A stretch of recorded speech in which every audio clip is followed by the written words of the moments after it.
Tapi dalam konteks hari ini, dengan prosedur yang tidak dilakukan secara hukum, dan mungkin banyak hal yang tidak dilakukan secara transparan dan akuntabel, dampak yang mungkin terjadi secara hitung-hitungan mungkin ya kita tidak bisa melihat hari ini ya. Mungkin Ya. 4 bulan, 5 bulan, sampai mungkin 1 tahun ke depan mungkin bisa akan kita lihat. Tapi mungkin ini bisa jadi prediksi saja, Bang Reza, bahwa kondisi hari ini sebenarnya sangat memprihatinkan dalam konteks pelayanan publik.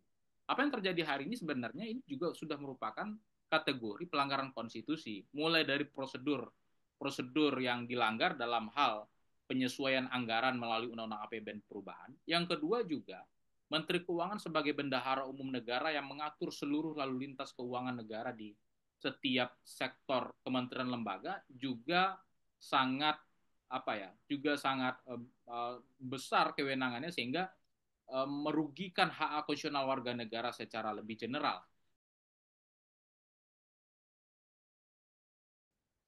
Ya, kembali lagi dengan channel Transparansi Internasional Indonesia. Nah, kali ini kita nyoba bentuk baru ya dari podcast kita kali ini. Nah, kali ini saya ditemani oleh salah satu dosen dari Fakultas Hukum Universitas Andalas, ada Pak Beni Kurnia Ilahi ya. Nah, beliau adalah dosen dari Fakultas Hukum, khususnya di Hukum Administrasi Negara ya, Pak Ben ya. Ya, betul, Bang Reza. Ya, nah ini harus saya panggil Pak karena dia dosennya dan dia dosen saya nih sebenarnya. Ya, eh, Tidak perlu nah, panggil Bapak. ya, nah sekarang kita mau ngobrolin soal ini Pak Ben ya, soal anggaran. Ini karena terkait anggaran ini saya sering lihat apa di beberapa teman di Unan juga ngomongin soal apa pemangkasan anggaran yang berdampak ke dosen nih. Jadi ini kayaknya dosen Iya, terkena imbas dari efisiensi anggaran yang di- dibuat oleh Prabowo. Nah, sebelum ke sana,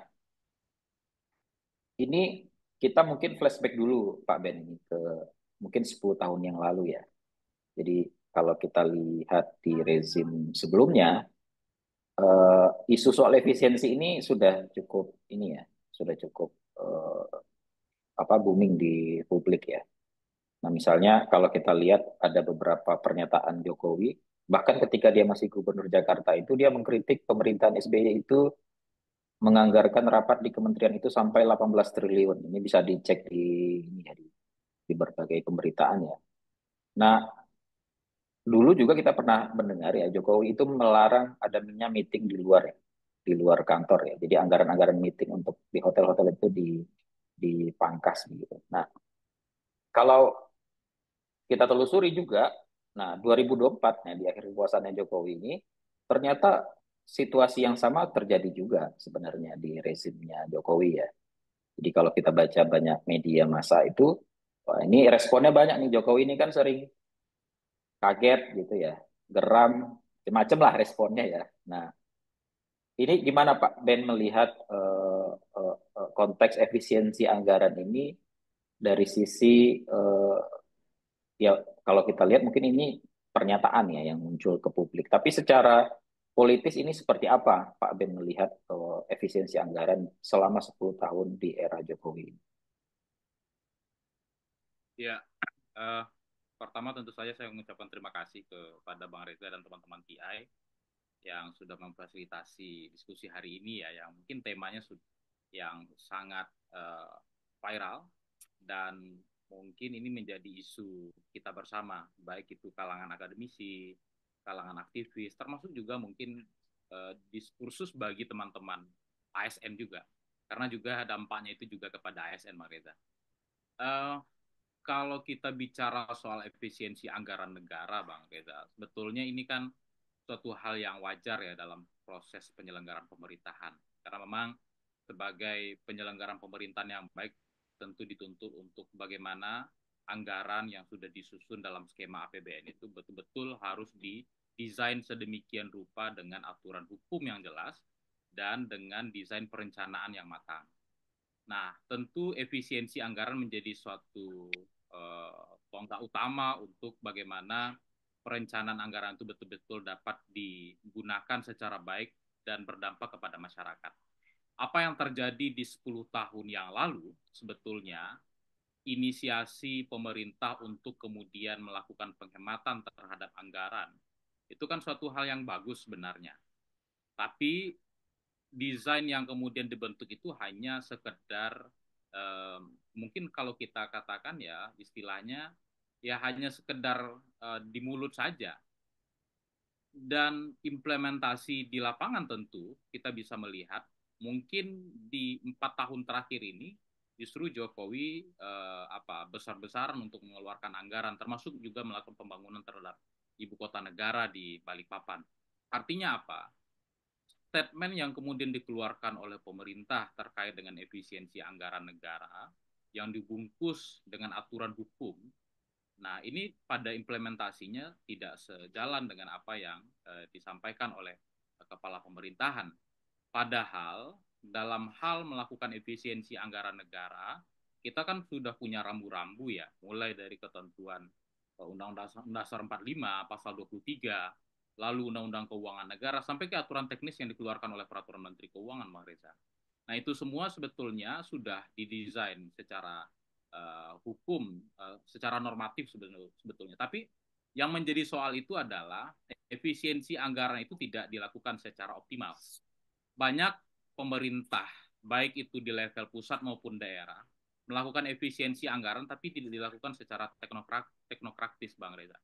Itu sebabnya kita sebetulnya bukan anti terhadap efisiensi anggaran. Hanya saja kita harus melihat apa yang kemudian menjadi efek ataupun tujuan dari pemerintah untuk melakukan efisiensi anggaran sehingga betul-betul dapat berdampak terhadap kesejahteraan masyarakat, begitu, Bang. Tadi yang soal teknokratis itu agak ini. Maksudnya teknokratis itu apa? Apa?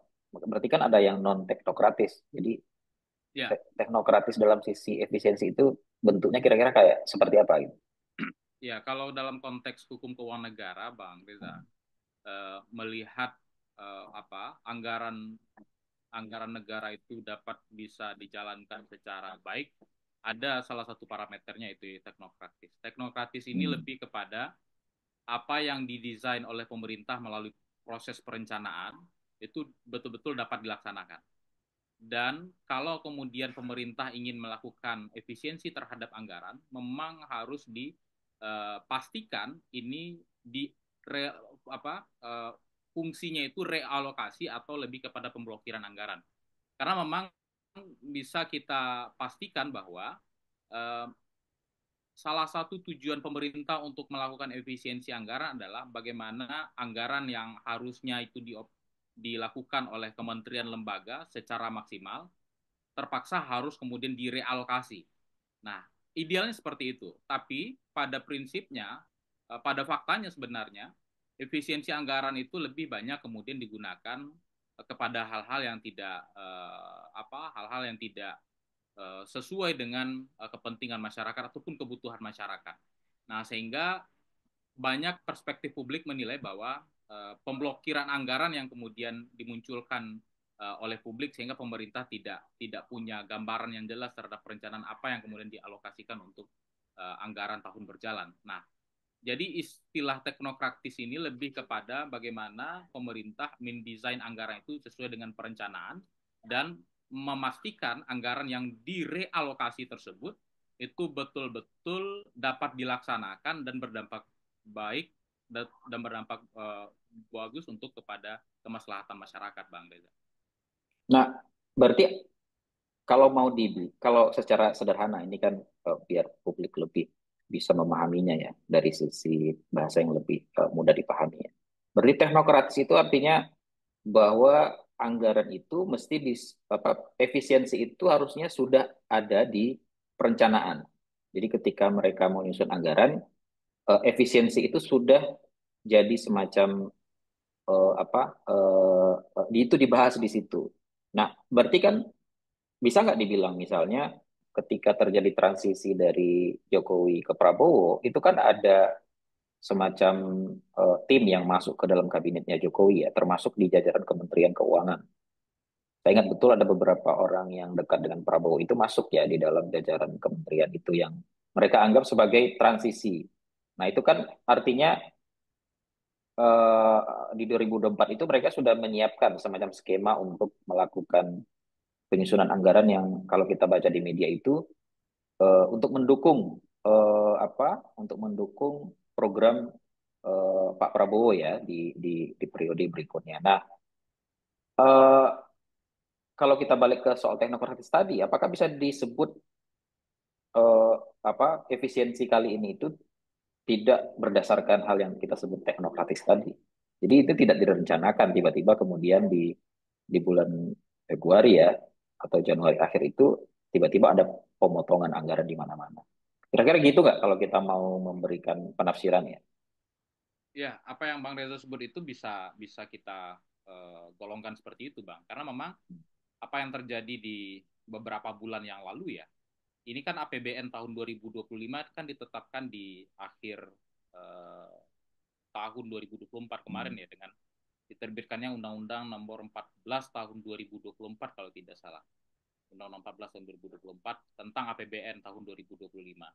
Artinya memang sedari awal eh, tim transisi bersama dengan Menteri Keuangan dan Menteri terkait kan harusnya sudah memetakan dan memitigasi apa kira-kira eh, koordinasi ataupun hal yang perlu dikaitkan untuk penyelenggaraan program visi misi Prabowo Gibran dalam pelaksanaan pemerintahan di 5 tahun mendatang. Untuk 1 tahun ini saja misalnya, kita bisa melihat ya bahwa dengan anggaran 3.035 triliun itu kan harusnya sudah termitigasi apa yang menjadi program-program tersebut. Ada program prioritas, ada program prioritas pendukung begitu ya. Dan itu semua kan sudah terjabar secara jelas di dalam Undang-Undang APBN tahun 2025 tersebut. Namun yang menjadi pertanyaannya adalah kenapa isu terkait dengan efisiensi anggaran ini baru muncul di Februari tahun 2025 dan itu tidak termitigasi sedari awal. Nah, itu yang menjadi tanda tanya juga, Bang. Nah, Hmm. yang menjadi tanda tanya berikutnya adalah Presiden Prabowo untuk melakukan pengefisiensi anggaran itu menggunakan instrumen hukum Inpres. Ini juga menjadi persoalan secara konteks hukumnya.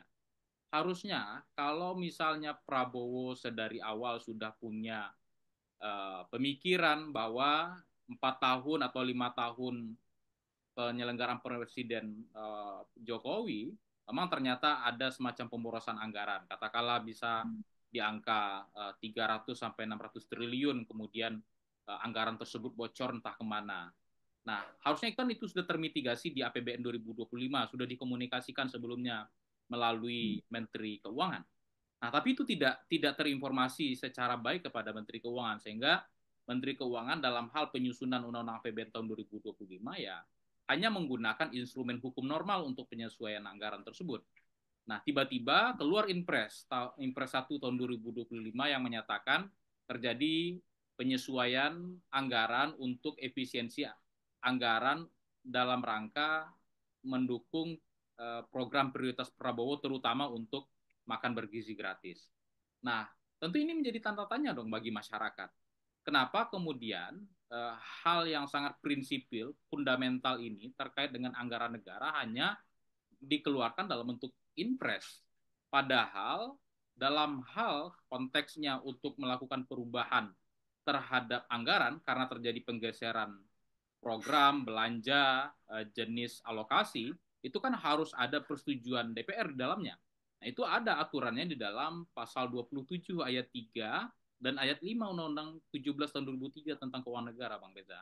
Itu jelas sekali ketika kemudian pemerintah ingin menyesuaikan eh, anggaran, program dan juga belanja yang akan dilakukan dalam 1 tahun anggaran itu harus ditetapkan bersama DPR dengan menggunakan instrumen hukum Undang-Undang APBN perubahan.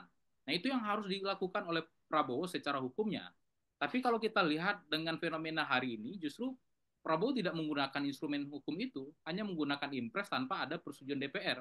meskipun mungkin secara hitung-hitungannya, hitung-hitung politiknya, sebenarnya kan DPR bisa saja menggolkan itu, ya, karena koalisi tadi ya tidak ada lagi semacam apa namanya uh, prinsip check and balances kalau kita bisa melihat, ya itu bisa saja digolkan. Tapi nggak tahu ya, ini cara instannya rezim Prabowo Gibran untuk segera menuntaskan pelaksanaan makan bergizi gratis dan mungkin program-program lainnya. Yang menjadi masalah itu berikutnya itu adalah program efisiensi anggaran ini juga ditujukan kepada hal-hal yang tidak apa ya, hal-hal yang tidak apa prioritas. Misalnya realokasi anggaran sebesar 590 triliun tersebut justru juga dialokasikan untuk modal awal penyelenggaraan Danantara yang baru saja dilegasikan oleh Nah, DPR gitu Bang, melalui ya. undang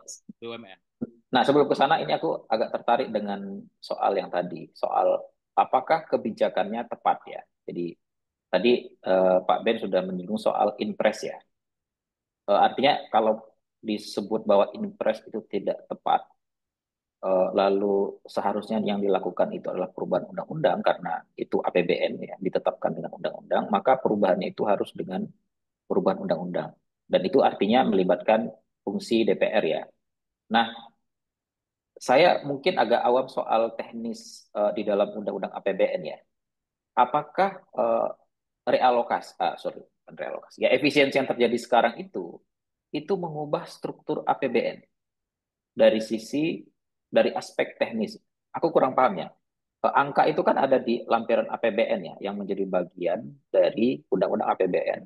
Nah, apakah efisiensi itu mengubah lampiran itu sehingga terjadi yang disebut tadi soal ada perubahan program. Nah, aku nggak tahu juga, mungkin bisa dijelaskan juga. DPR itu membahas anggaran sekarang itu kan dia sampai di satuan berapa? Apakah dulu kan kalau saya ingat saya itu dulu pernah ada Satuan tiga ya. diskursus, iya satuan tiga itu nggak boleh katanya ya. Jadi di atasnya lagi lah kira-kira begitu. Nah, satu itu tadi pertanyaanku. Apakah eh, perubahan ini eh, apa namanya merubah ya undang-undang APBN dan lampirannya itu, terutama lampirannya ya. Yang kedua, apakah dengan begitu artinya ini sudah melangkaui satu fungsi dari DPR ya, dari sisi penyusunan undang-undang dan juga dari sisi anggaran budgeting tadi. Dua itu coba. Kira-kira Ya, gimana Pak Ben? memang kalau secara teknis, Bang Reza, kalau kita melihat aturan hukum di dalam Undang-Undang Keuangan Negara, itu kan sudah cukup jelas ya, ketika pemerintah kemudian hendak melakukan penyesuaian terhadap, ya dia ada parameternya itu. Keadaan yang menyebabkan harus dilakukan pergeseran anggaran antar unit organisasi, antar kegiatan, dan antar jenis belanja itu harus kemudian dibahas secara bersama dengan DPR. Nah, artinya apa? Kalau terjadi kebijakan efisiensi anggaran tersebut, tentu ini akan berimplikasi kepada berubahnya struktur anggaran yang telah dinormakan di dalam Undang-Undang APBN. Nah, tentu hal ini tidak bisa kemudian digunakan instrumen hukum lain selain Undang-Undang APBN perubahan. Nah, kalau itu hanya dilakukan secara serampangan melalui impres, dan kalau kita baca muatan yang ada di impres itu hanya apa ya? Hanya berisi kandungan-kandungan yang sifatnya umum sekali dan tidak terurai sama sekali apa yang kemudian realokasi tersebut.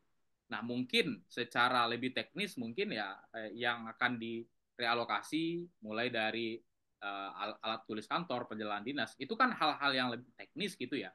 Tapi untuk sampai ke hal teknis itu, agar terjadi penyesuaian anggaran, ada realokasi dari belanja kementerian-kementerian lembaga tersebut untuk sebuah program prioritas pendukung dari Presiden Prabowo, tentu harus kemudian diubah dari hulunya melalui Undang-Undang APBN perubahan dengan mengubah kembali apa yang ada di lampiran tersebut.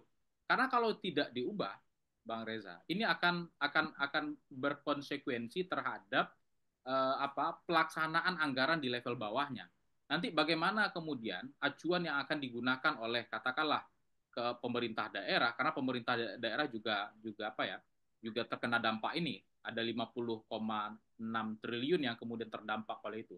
Apa kira-kira dasar hukum yang akan digunakan oleh pemerintah untuk melakukan efisiensi anggaran?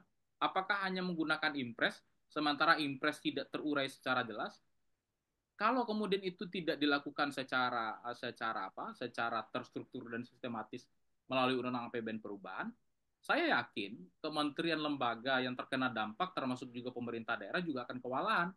In, ini apakah ini sifatnya hanya nomenklatur, katakanlah belanja ATK, belanja perjadin dan lain-lain, itu yang kemudian diblokir ataupun direalokasi, tapi tidak tahu ini besaran yang akan direalokasi itu dikunci untuk alokasi apa. Jadi tidak Hmm. ada aturan yang jelas ataupun instruksi yang jelas yang dikomandoi oleh presiden untuk menyatakan bahwa alokasi anggaran yang harusnya disebar di seluruh kementerian lembaga tersebut menjadi terkunci gara-gara ada program program pendukungnya Presiden Prabowo. Nah, maka dari itu aturan hukum yang kemudian bisa digunakan itu ya harus mengubah dari hulunya melalui undang-undang APBN perubahan, Bang. Nah, ini kalau kaitannya sama daerah, tadi kan disebut soal ini dampaknya ke daerah juga, ya Ya, terutama yang terkait dana transfer daerah ya. betul. Nah, itu kan besar ya, artinya apa?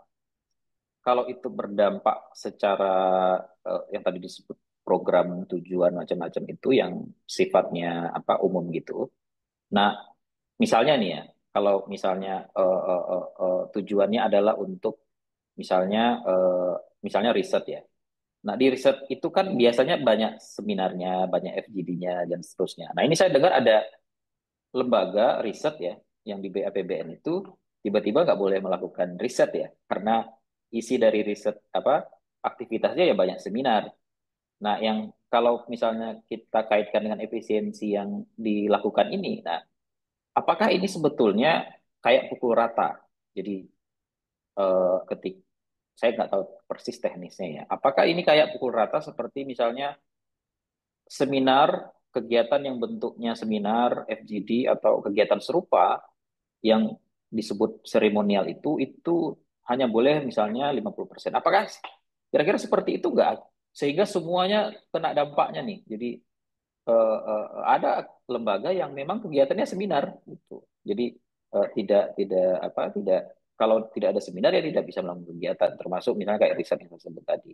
Nah, ini kalau kita kaitkan dengan lembaga lain misalnya Pak Ben yang kita baca di media eh, eh, misalnya kayak komisi yudisial itu kalau kita baca di media itu dia nggak bisa melakukan kegiatan konstitusionalnya untuk melakukan seleksi hakim agung dengan kebijakan efisiensi. Nah, termasuk lembaga-lembaga lainnya, misalnya ada Mahkamah Agung, MK itu walaupun tidak disebut ada efisiensi, tidak terkena, tapi ini ada pernyataan dari beberapa di media yang kita tangkap, misalnya di MK itu misalnya disebut eh, gaji pegawai itu hanya sampai bulan Mei ya di MK ya. Baik, Terus betul betul. ya terus di KAYA itu hanya sampai dengan Oktober. Terus nah ini kan mengganggu tugas dari lembaga-lembaga ini yang secara konstitusional dia harus menjalankan fungsinya. Nah, ini bisa nggak disebut ya itu tadi Pak Ben mungkin dia tadi sudah menyebut ya ini udah pelanggaran undang-undang APBN ini. Jadi tidak diubah APB undang-undangnya tapi langsung lewat impres. Nah, ini apakah bentuk dari bisa disebut sebagai pelanggaran konstitusi sebenarnya. Walaupun ini juga dibantah oleh kantor komunikasi presiden ya, katanya tidak akan kena gaji. Gaji tidak akan menjadi bagian dari efisiensi layanan dasar, pelayanan publik dan bantuan sosial. Tapi ini ternyata gajinya juga ternyata kena juga. Nah ini gimana Pak Ben melihatnya? Ini pukul rata atau memang artinya pukul rata itu dia nggak mau lihat aktivitasnya ya, dia lihat kegiatannya. Jadi kalau ada seminar ya nggak usah ada seminar. Gitu. Kira-kira gitu nggak ininya logikanya? Ya, makanya saya tadi sedari awal menyatakan Bang Reza bahwa kebijakan efisiensi anggaran di rezim Prabowo ini tidak jelas sama sekali. Satu, prosedur yang digunakan itu secara serampangan menggunakan impres. Yang kedua, metode untuk melakukan efisiensi anggaran juga tidak jelas juga. Hanya kemudian menggunakan persentase nomenklatur saja tanpa kemudian mengarahkan kepada kementerian lembaga hal-hal apa saja yang kemudian secara teknis dapat diefisienkan atau dapat dipotong untuk belanja prioritasnya presiden ini. Nah, itu yang menjadi poin saya. Jadi tidak terurai secara jelas. Meskipun mungkin sudah banyak peraturan-peraturan Menteri Keuangan yang dikeluarkan oleh Sri Mulyani ya terkait dengan efisiensi anggaran negara ini, tapi kita tidak bisa juga menjamin di level peraturan Menteri Keuangan yang menjelaskan secara teknis apa saja yang kemudian dipangkas oleh kementerian lembaga guna mendukung program prioritas Prabowo, itu juga tidak bisa menjamin juga bahwasanya rules ataupun metode untuk melakukan efisiensi anggaran negara ini bisa berjalan secara optimal. Makanya apa yang Bang Reza bilang tadi bahwasanya ada lembaga ataupun kementerian, lembaga negara yang harusnya menjalankan tugas-tugas konstitusionalnya karena adanya kebijakan efisiensi, ya dia jadi berdampak. Memang Nah, saya sorry, aku potong, ya, Ben. Nah, ini karena baru ingat. Jadi, saya tidak ini ya, anggaran dari masing-masing lembaga itu kan, saya ingat saya kan itu sudah kayak, ya ini MK sekian anggarannya, ya betul. ini sekian, KY sekian. Nah, ini kan lembaga-lembaga ini secara politik kan independen ya. Nah, teknis di dalam apakah dengan impres tadi itu, nah balik ke impres nih. Impres itu bisa mengatur MK gitu. Impres bisa mengatur KY. Gitu nggak ininya, definisinya Nah, akhir. Nah ini ada yang unik Bang Reza ya. Saya beberapa tahun belakangan ini mencoba untuk mengkritik otorisatornya Kementerian Keuangan, ya, Menteri Keuangan sebagai bendahara umum negara ini. Dapat kita lihat ya bahwa beberapa tahun belakangan ini Menteri Keuangan seperti Kementerian Sultan ya, tidak tidak dalam konteks gajinya ya, bukan ya, tapi dalam konteks dia menjalankan kewenangan sebagai bendahara umum negara. Seringkali kewenangan yang digunakan oleh Menteri Keuangan sebagai bendahara umum negara itu terlalu power dan terlalu kemudian melakukan melebihi kewenangan yang diberikan oleh undang-undang. Padahal secara konstitusional ya kekuasaan pemerintahan itu berada di tangan presiden dan saat ini pada rezim Prabowo ini Menteri Keuangan langsung berada di bawah presiden. Nah, ini yang kemudian dikhawatirkan ya. Kalau kemudian segala sesuatu itu harus ada persetujuan presiden dan juga otorisasinya itu berada di tangan presiden, ya Menteri Keuangan pun juga langkah yang akan dijalankannya juga berada harus atas izin presiden. Nah, yang dikhawatirkan seperti itu. Nah, sehingga ya implikasinya banyak kemudian lembaga-lembaga negara yang memiliki tugas kewenangan yang diatur secara konstitusional ya seperti MK, KY gitu ya, termasuk juga lembaga legislatif, gara-gara begitu besarnya kewenangan delegasi presiden kepada Menteri Keuangan, Menteri Keuangan hanya menggunakan peraturan Menteri Keuangan itu saja untuk melaksanakan kebijakan perubahan-perubahan seperti itu, sehingga juga merugikan hak konstitusional warga negara secara lebih umum begitu. Dan makanya saya bilang bahwa apa yang terjadi hari ini bersamaan dengan pertanyaan Reza tadi, apa yang terjadi hari ini sebenarnya ini juga sudah merupakan kategori pelanggaran konstitusi, mulai dari prosedur yang dilanggar dalam hal penyesuaian anggaran melalui Undang-Undang APBN perubahan. Yang kedua juga Menteri Keuangan sebagai bendahara umum negara yang mengatur seluruh lalu lintas keuangan negara di setiap sektor kementerian lembaga juga sangat juga sangat besar kewenangannya sehingga merugikan hak konstitusional warga negara secara lebih general. Nah, sehingga yang dikhawatirkan adalah apa yang diinginkan oleh pemerintah melakukan efisiensi anggaran justru tidak dilakukan secara optimal dan tidak masuk ke dalam konteks fungsi-fungsi penyelenggaraan pengolahan keuangan negara yang baik tadi, good financial governance tersebut. Nah, maka dari itu saya selalu mencoba untuk mengkritik bagaimana bisa kemudian Menteri Keuangan menggunakan peraturan Menteri Keuangannya untuk menstop ataupun memblokir sebuah anggaran yang sangat fundamental eh, apa ke, kepentingannya seperti Mahkamah Konstitusi tadi. Nah, makanya itu poin saya, Bang Reza. Makanya ya pemerintah ini harus harus bisa berhukum kembali ya. Se, jangan sedikit-sedikit karena ada pertimbangan secara ekonomi, secara politik, lalu kemudian mengenyampingkan hukum. Nah, ini juga juga jadi masalah. Makanya ya wajar saja ya penyelenggaraan pemerintahan kita ini kacau hari ini karena tidak melekatkan aspek hukum dalam melakukan kebijakan kebijakan yang mereka gulirkan begitu. Nah, nah ini Kak, saya ingat ketika COVID dulu kan terjadi realokasi. Betul. Nah, dan waktu itu Perpu ya.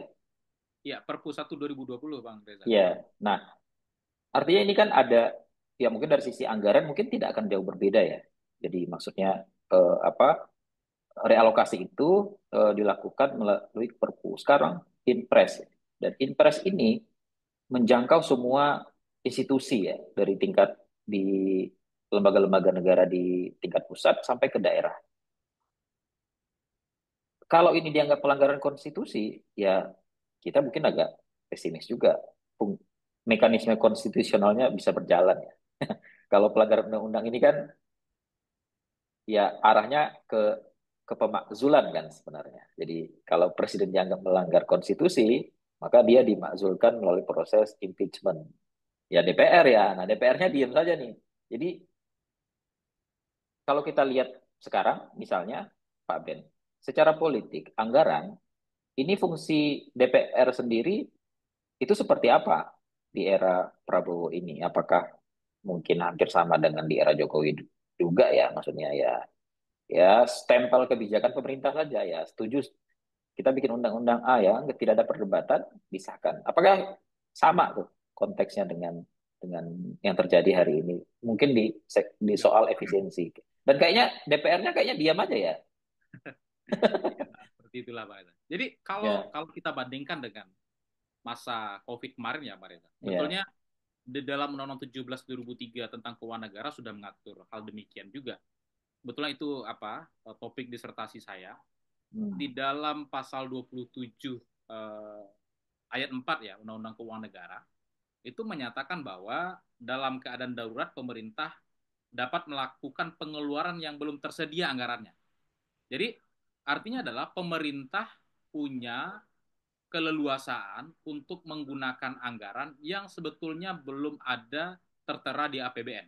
Jadi hmm. Ini kalau belum ada ya. ya belum ada. Jadi Ya.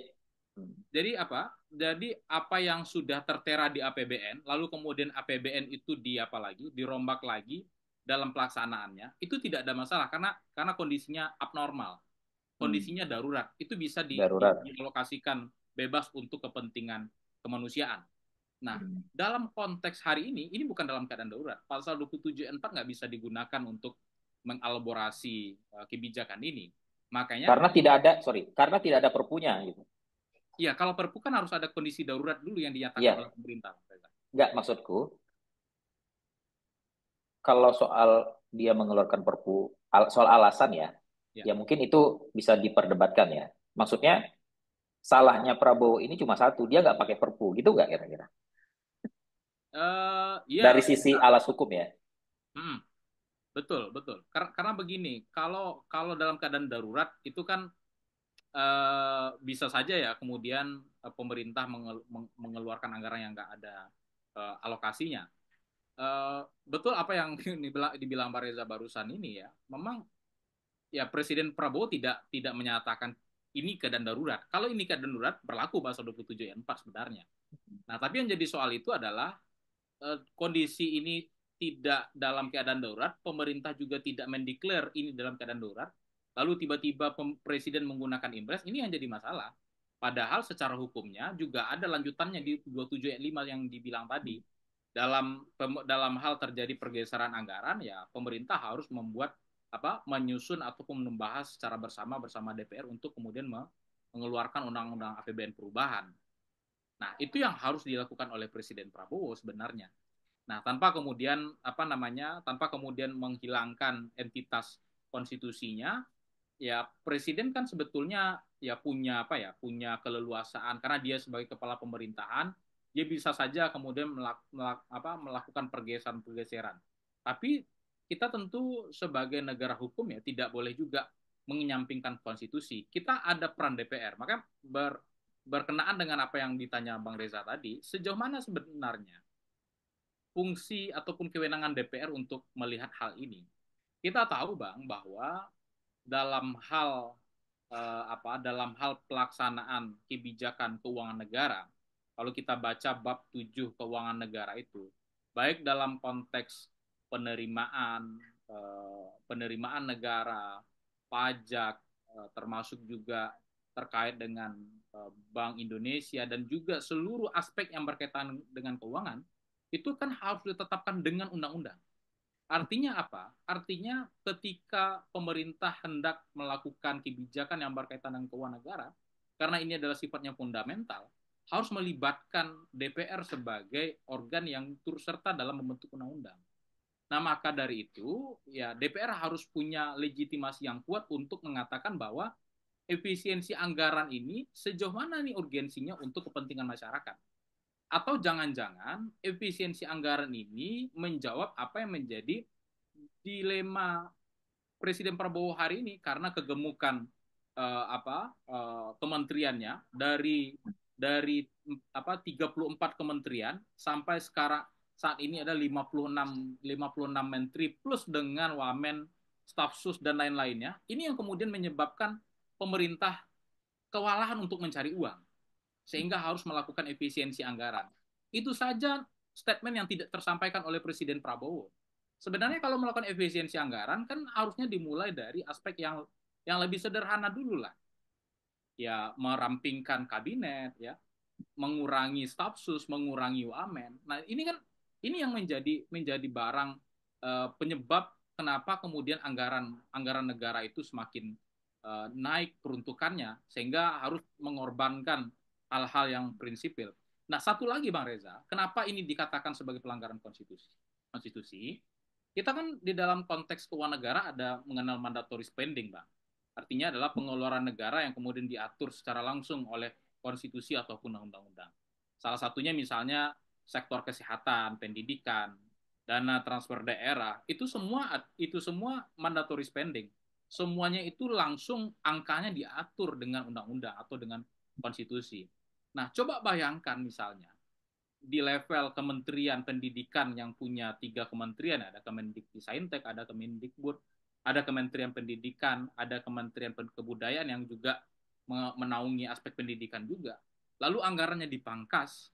Nah, apakah ini tidak dikatakan sebagai pelanggaran konstitusi yang sudah jelas tidak ada interpretasinya dalam pasal pasal dalam konstitusi terkait dengan pendidikan, lalu dialokasikan untuk hal yang mungkin dapat dikatakan ya tidak prioritas juga bagi masyarakat hari ini. Seperti makan bergizi gratis ini kan. Ini kan sebenarnya multiplier yang akan diterima oleh masyarakat hari ini kan tidak begitu tampak ya. Mungkin ya bisa 10 tahun atau 20 tahun ke depan mungkin.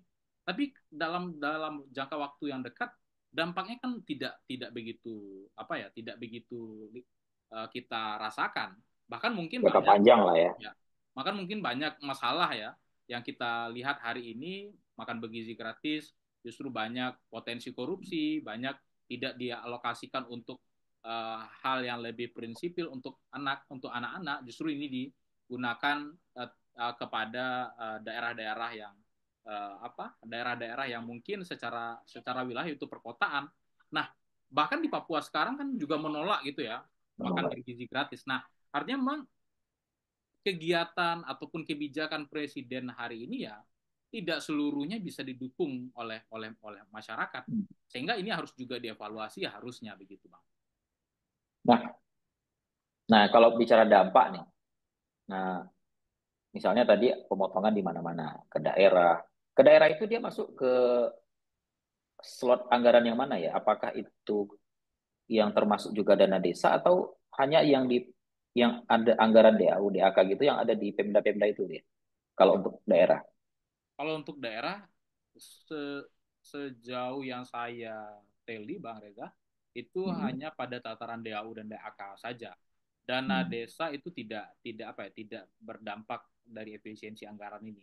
Tapi yang Dan jelas, ya, tapi yang jelas apa sektor-sektor yang menjalankan fungsi-fungsi pemerintahan mulai dari level pusat sampai ke level desa harus melakukan apa penyesuaian ataupun efisiensi terhadap anggaran, termasuk mungkin perjalanan dinas dilarang mungkin bagi kepala desa dan juga apa anggaran-anggaran lain yang tidak prioritas.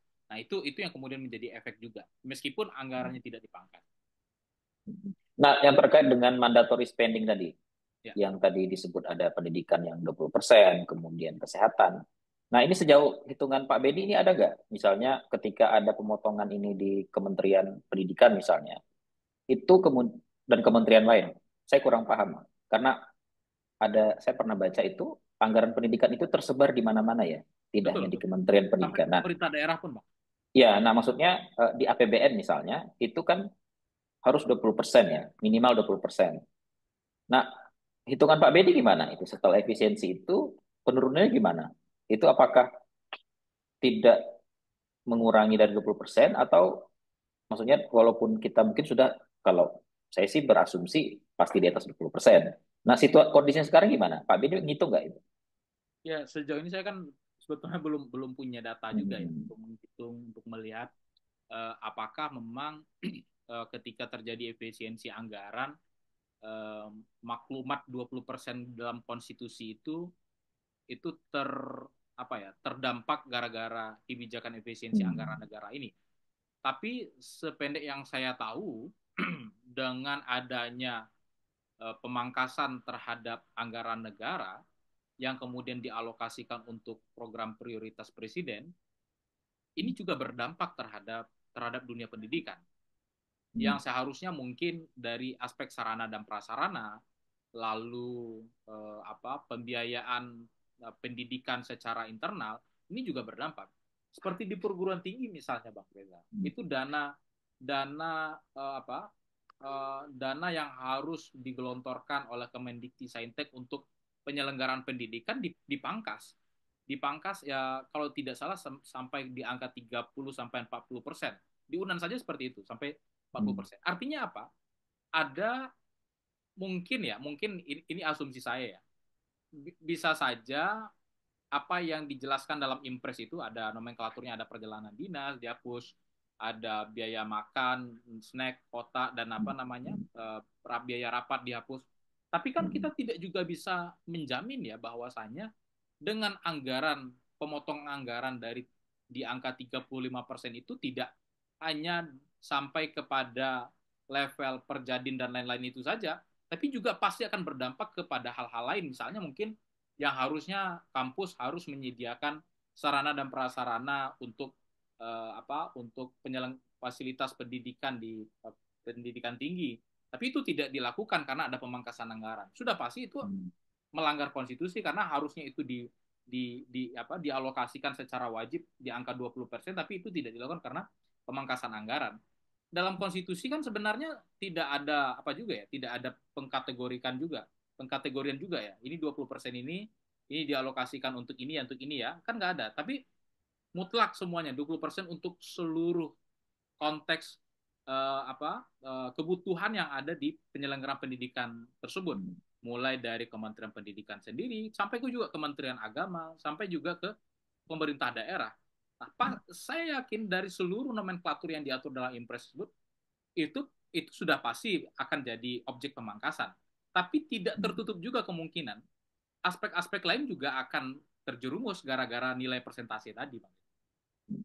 Nah, ini kita bicara dampak ya. Mungkin ini apa penutup dari diskusi kita sementara ya ini ya. Ini soal dampaknya. Nah, ini kalau kita bicara dampak, kalau kita ngomongin soal kayak lembaga-lembaga tadi misalnya gajinya hanya sampai bulan Mei, terus ada yang sampai bulan Oktober.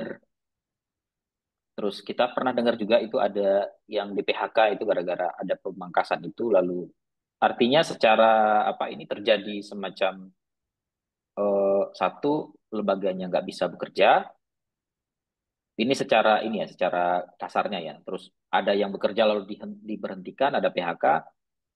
Nah ini kalau mau bicara dampak yang lebih sistemik ya. Nah kalau tadi kan orang di PHK saja ya. Maksudnya saya nggak menyatakan itu tidak sistemik ya. Tapi maksudnya ini kalau lembaga kayak MK itu stuck misalnya, tidak bisa beraktivitas karena tidak bisa ada gaji gitu yang tidak ada yang mendukung fungsi-fungsi apa fungsinya ya peradilan konstitusi nggak bisa, kira-kira kasarnya nanti MK itu nggak menerima permohonan pengujian undang-undang lagi nih Kadang-kadang ada karena anggaran. orang yang menerima berkasnya di depan itu udah nggak ada gitu. Nah, maksudnya kalau ini dibiarkan, kira-kira dampak sistemiknya apa ya? Maksudnya kita itu bisa jadi apa istilahnya ya kalau negara kita ini berhenti beroperasi gitu. Kira-kira gimana itu dampaknya? Jadi anggarannya ini tidak ada, lalu lembaga ini nggak bisa jalan. Nah ini kira-kira dampak sistemiknya apa ini Pak Beni kalau mau Ya, disebut ya? sebetulnya Bang Reza, untuk melihat dampak ataupun ancaman yang terjadi Hmm. ketika efisiensi anggaran negara ini yang dilakukan secara serampangan ya. Saya bilang ini serampangan. Kalau efisiensi anggaran dilakukan secara teknokratis, sistematis, saya yakin tidak ada ancaman yang luar Hmm. biasa ataupun Ya. dampak yang negatif yang akan terjadi. Justru ini akan semakin memperlihatkan bahwa negara ini akan semakin maju, sejahtera dan lain-lain dan memberikan sejahtera lah untuk masyarakat. Tapi dalam konteks hari ini dengan prosedur yang tidak dilakukan secara hukum dan mungkin banyak hal yang tidak dilakukan secara transparan dan akuntabel, dampak yang mungkin terjadi secara hitung-hitungan mungkin ya kita tidak bisa melihat hari ini ya. Mungkin Ya. 4 bulan, 5 bulan, sampai mungkin 1 tahun ke depan mungkin bisa akan kita lihat. Tapi mungkin ini bisa jadi prediksi saja, Bang Reza, bahwa Hmm. kondisi hari ini sebenarnya sangat memprihatinkan dalam konteks pelayanan publik. Karena memang segala sesuatunya, pintu masuk gerbang birokrasi itu kan ada pada ASN. Yang menjadi korban efisiensi anggaran negara ini kan aparatur sipil negara. Coba kita lihat misalnya dari sisi pejabat saja, mulai dari eselon 2 lah katakan ya. Eselon 1 sampai eselon 2. Ya mereka kan tetap melaksanakan fungsi-fungsinya. Dia akan tetap perjalanan dinas ya. Coba kita lihat retreat kemarin juga kementerian menteri-menteri juga ikut ya. Bahkan misalnya belum lagi staf pejabat apa ajudan-ajudannya. Itu kan lingkaran-lingkaran yang pejabat-pejabat struktural yang punya kedudukan yang sangat penting di negara ini, dia tidak merasakan itu semua. Yang merasakan efisiensi anggaran ini kan kelompok-kelompok ASN-ASN yang melaksanakan fungsionalnya sendiri, termasuk juga ada Birokrasi pegawai ya. publik, birokrasi. Nah, ini yang akan menjadi dampak.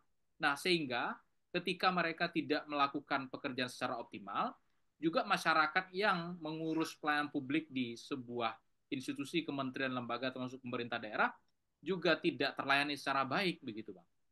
Nah, begitu juga misalnya dalam konteks konteks eh, legitimasi masyarakat terhadap pemerintah. Pada hari ini justru orang-orang yang sudah memilih Prabowo Gibran di Pilpres 2024 kemarin sudah mulai melihat bahwa ya ini rezim yang sangat kacau dibandingkan dengan rezim sebelumnya. Ya, jadi ada penurunan legitimasi masyarakat terhadap pemerintah hari ini akibat akibat kebijakan efisiensi anggaran. Karena apa? Efeknya juga barang-barang juga naik ya, barang pokok juga naik. Karena yang mungkin biasanya uang itu tersebar banyak ya, tidak ada pemangkasan, tidak ada realokasi, uang itu tersebar banyak di masyarakat. Ya secara hitung-hitungan teori ekonominya kan pasti ya, ketika uang banyak di masyarakat ya itu akan memudahkan masyarakat untuk melakukan jual beli dan lain-lain, dan tidak akan ada, kalaupun ada kenaikan pasti itu tidak akan jauh. Tapi dengan konteks hari ini kita bisa melihat barang-barang pokok akan naik akibat ini, meskipun yang akan merasakan itu juga kalangan ekonomi di level bawah dan juga level menengah ya. Tapi ini kan juga harus menjadi perhatian pemerintah juga. Lalu juga kalau saya melihat juga ini akan apa ya? Akan berdampak terhadap penerimaan negara di tahun berikutnya. Karena memang konsekuensinya pemerintah kan akan kewalahan untuk mencari dana. Eh, kita nggak tahu ya tahun depan pemerintah akan melakukan efisiensi lagi. Bisa saja mungkin yang akan dilakukan oleh pemerintah adalah ketika anggaran tidak cukup lagi di tahun depan, ya pemerintah akan menaikkan tarif pajak. Karena itu yang terlihat oleh pemerintah hari ini. PPN 12% kemarin itu sempat tertunda itu ya gara-gara muncul gejolak yang sangat besar di level publik. Sehingga, nah ini juga masalah juga seperti yang saya bilang tadi Bang Reza. Pemerintah kemudian mengeluarkan PMK, ya, Peraturan Menteri Keuangan waktu itu di 1 Januari 2025. Harusnya kan itu dibentuk dilakukan perubahan terhadap undang-undang HPP tersebut dari Iya. 12 menjadi 10. Ini dikeluarkan melalui PMK. Itu yang saya bilang tadi, delegasi presiden kepada Menteri Keuangan itu sangat besar sekali untuk mengubah kebijakan keuangan termasuk juga kebijakan fiskal. Nah, makanya kita nggak bisa menjamin juga di tahun depan akan kebijakan yang dilakukan tidak lagi efisiensi, mungkin akan lebih kepada menaikkan tarif pajak, Bang Reza. Sehingga penerimaan negara menjadi berkurang, masyarakat mungkin sudah mulai kewalahan untuk membayar pajak karena pajak sudah naik, termasuk juga minat investasi juga akan menurun. Ya orang orang akan apa ya? Akan malas juga untuk berinvestasi di Indonesia karena setiap investasi yang dilakukan ya pajak yang akan dibayar oleh investor sangat besar sekali. Nah, itu yang mungkin saya lihat. Mungkin karena ini juga apa ya fokus TI ya, eh, mungkin akan mulai terasa gaya style korupsi gaya baru mungkin akan bisa kita lihat hari ini mungkin setelah kebijakan efisiensi ini dilakukan Bang Reza. Karena memang kita tidak tahu hari ini ya apa realokasi yang dilakukan sebesar 600 triliun itu kan 300 dialokasikan untuk MBG, 300 300 sampai 400 triliun lagi dialokasikan untuk Danantara. Kita kan nggak bisa juga menapik ya bahwa ya anggaran yang realokasi itu juga akan membuka ruang bagi pemerintah oknum untuk melakukan tindakan korupsi gaya baru, termasuk mungkin dengan korupsi pengadaan barang dalam hal makan bergizi gratis. Dan antara kita juga nggak tahu juga prospeknya seperti apa, karena pengawasannya hanya di tingkat dewas dan juga dewan-dewan panitia tersebut, banyak kemudian orang melihat bahwa aspek pengawasannya sangat lemah, ya bisa saja realokasi anggaran itu akan memunculkan gaya korupsi dengan style barunya pemerintah begitu. Peluang korupsinya ada ladang korupsi baru lah kira-kira Iya, ya. betul, betul. Jadi nah ini terakhir. Nah ini soal eh, usulannya. Nah ini tentu dari aspek hukum.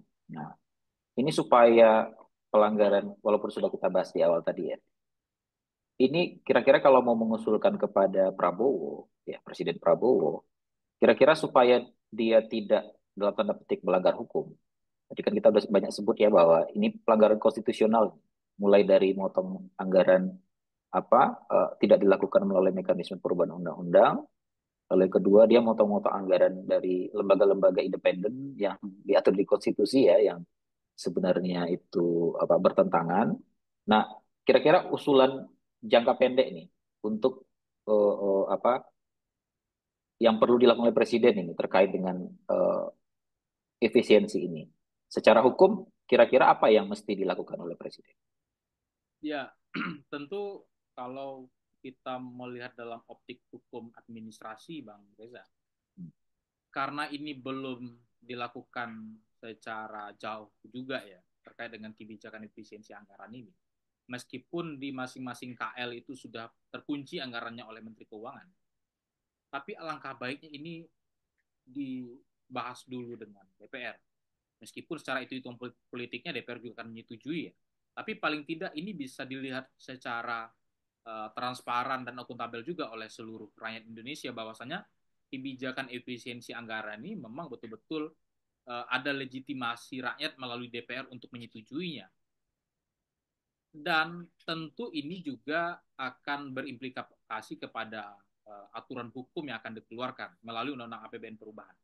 Karena kalau tidak ada Undang-Undang APBN perubahan, Bang Reza, saya mengkhawatirkan arah kebijakan untuk melakukan efisiensi anggaran ini tidak jelas.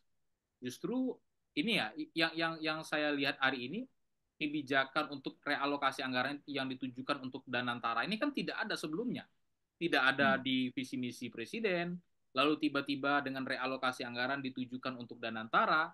Nah, ini yang dikhawatirkan kalau tidak ada pagar yang jelas melalui undang-undang APBN.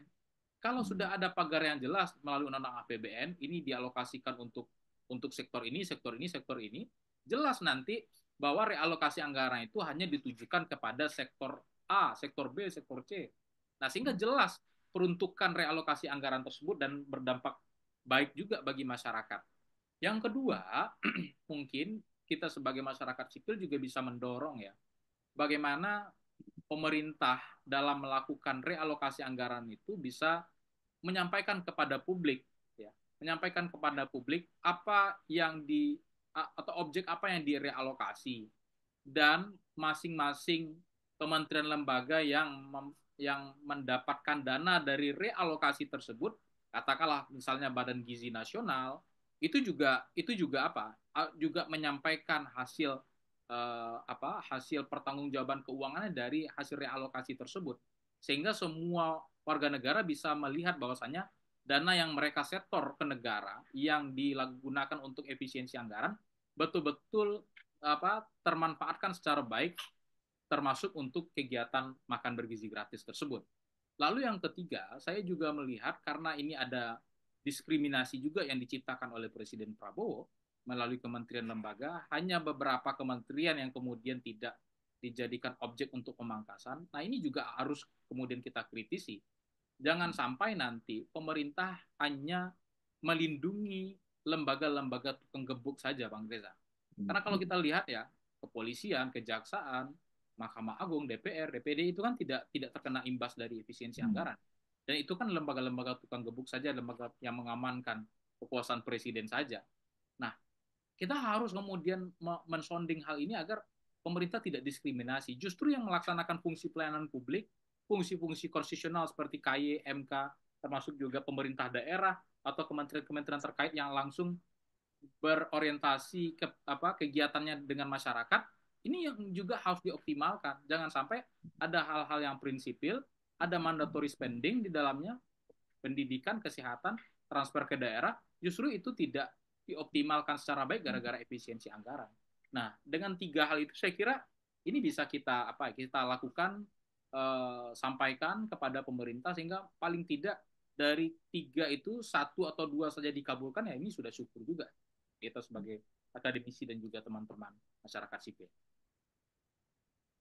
Oke, Pak Ben. Oh, tadi ini nyinggung soal Danantara ya. Mungkin karena kita nggak bahas Danantara ya. Mungkin lain kali ya kita bahas Danantara ini. Saya baru ini ngeh itu tadi Pak Ben bilang eh, ya APBN itu kan kalau ingat cerita di kuliah dulu ya. APBN itu kan pengejawantahan dari visi misi presiden ya. Betul. Jadi, nah Danantara itu nggak ada di dalam visi misi presiden. Itu tiba-tiba ada di anggaran dan itu gede.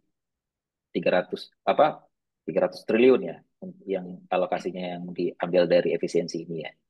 Nah ini ya itu pelanggaran lain lagi ceritanya ya. Ada pelanggaran tambahan selain tadi kita sebut tadi terus perubahan anggarannya itu sudah melanggar lalu ini dialokasikan melanggar lagi. Jadi melanggarnya dua kali. Nah itu nanti kita bahas ya Pak Ben ya ini Siap, itu siap menarik Reza. itu karena kayaknya belum banyak yang bahas soal eh, politik politik kebijakan BUMN-nya gimana nih ke depan nih. Nah, ini kan Termasuk dimulai juga ini Bang Reza, hmm, kan waktu sebelum efisiensi anggaran negara ini, Presiden Prabowo menggunakan anggaran pribadi untuk kegiatan MBG ini. Nah, oh ini iya. dikhawatirkan juga ini masuk masuk konteks korupsi apa tidak ya? Ya, banyak juga kemudian mengatakan bahwa kalau kalau kegiatan belanja negara itu digunakan dengan uang pribadi, itu juga masuk kepada penyalahgunaan wewenang juga ya. Karena dia tidak menggunakan instrumen keuangan negara di sana, menggunakan keuangan pribadi. Nah, ini juga juga masalah. Bisa jadi Ya, itu itu bagian negara juga. ya itu problematik ya. Eh, artinya gini. Itu seperti nyumbang ke ini ya, ke panti asuhan. Iya. Itu pribadi jadinya kan kayak Tapi kan kita. diganti lagi, Bang. Nah, nanti masalahnya bertambah ketika itu di reimburse ya. reimburse. Nah, itu. Nah, kalau reimburse itu wah, itu cerita lain lagi. Itu lebih problematik lagi. Jadi kalau yang pertama kita anggap dia mau bersodakoh gitu kepada anak-anak ngasih makan, tapi ternyata itu dari reimburse. Nah, itu ada problem baru sebenarnya. Saya kira itu dulu Siap, Pak Bang Ben Enda. ya pembahasan kita hari ini. Nah, ini saya ada ini biar Pak Ben terikat ini. Jadi nanti kita kapan-kapan bahas BUMN. Jadi ini Oke, menarik Bang. karena TI juga fokus di isu-isu yang terkait dengan BUMN. Baik teman-teman, kita akhiri. Kita ketemu lagi di episode berikutnya. Terima kasih.